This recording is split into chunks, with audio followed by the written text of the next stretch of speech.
సంగారెడ్డి జిల్లా సదాశివపేట పట్టణంలోని ప్రభుత్వ ఉన్నత పాఠశాలలో 1990-91 విద్యా సంవత్సరం పూర్వ విద్యార్థుల సమ్మేళనం సదాశివపేట ప్రభుత్వ ఉన్నత పాఠశాల ముందు ఉన్నటువంటి ఎంజీ బ్యాన్కెట్ హాల్ నందు ఘనంగా నిర్వహించారు. ఈ కార్యక్రమానికి పాఠశాల పూర్వ ఉపాధ్యాయులు శ్రీశైలం, రుక్మారెడ్డి, అశోక్ కుమార్, శ్రీనివాస్ రెడ్డి, పండరినాథ్, ప్రభాకర్ ముఖ్య అతిథిగా విచ్చేసి పూర్వ విద్యార్థులు ఆయురారోగ్యాలతో వారి కుటుంబం సుఖశాంతులతో దినదిన అభివృద్ధి చెందాలని ఆశీర్వదించడం జరిగింది.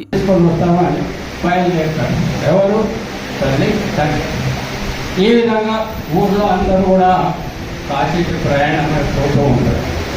అయితే అప్పుడు ఈ యొక్క పుండరీకుడు అనేవాడు ఉన్నాడు కదా, వాడు కూడా బుద్ధి కలిగింది అన్నట్టు, దుర్మార్గుడే కానీ బుద్ధి కలిగింది. అందరూ పోతున్నారు, నేను కూడా పోయి ఆ యొక్క కాశీ లోపల ఆ విశ్వనాథుని దర్శనం చేసుకొని వస్తాను బయలుదేరుతాడు అన్నారు. ఎట్లా బయలుదేరుతాడు? గుర్రం మీద బయలుదేరు. ఈ విధంగా పోతూ పోతూ కొంత దూరం పోయిన తర్వాత అక్కడ చీకటి, అయితే అక్కడ ఒక ఆశ్రమం ఉంటుంది. ఆ ఆశ్రమంలో పోయి ఆ యొక్క గుర్రాన్ని అనేది ఒక చెట్టుకు కట్టేసి అక్కడ పండుకుంటాడు అన్నాడు.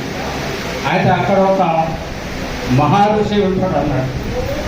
అతని పేరు కుక్కుట మహర్షి అనేటువంటి ఒక మహానుభావుడు ఆ ఆశ్రమంలో ఉంటాడు అన్నాడు.